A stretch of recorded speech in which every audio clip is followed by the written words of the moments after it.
10th ஸ்டாண்டர்டில் முக்கியமான இலக்கண குறிப்பை எப்படி ஈஸியாக ஞாபகம் வச்சுக்கிறதுன்னு நான் சொல்ல போகிறேன். ஃபஸ்ட் ஒன் வந்து மோனை. மோனை அப்படின்னா முதல் எழுத்து ஒன்றி வருவது. ஒரு வார்த்தையில் முதல் எழுத்துக்கள் சேமாக வந்தால் அது மோனை எனப்படும். அடுத்து எதுகை. எதுகை அப்படின்னா இரண்டாம் எழுத்துக்கள் ஒன்றி வருவது. விடிந்தும் விடியாத, இதில் இரண்டாம் லெட்டர் சேமாக இருக்கிறது. ஸோ இரண்டாம் எழுத்துக்கள் ஒன்றி வருவது எதுகை எனப்படும். நெக்ஸ்ட் முரண் தொடை. முரண்னாலே உங்களுக்கு எதிரெதிரான சொற்கள், ஆப்போசிட்ஸ் வேர்டு.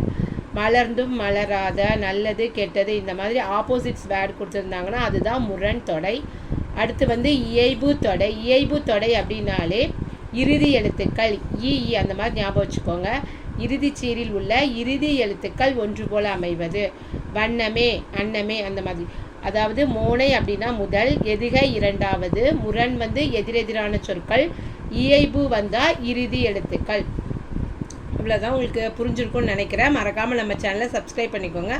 வேறு ஏதாவது டவுட் இருந்தால் கண்டிப்பாக கமெண்ட் பாக்ஸில் சொல்லுங்கள்.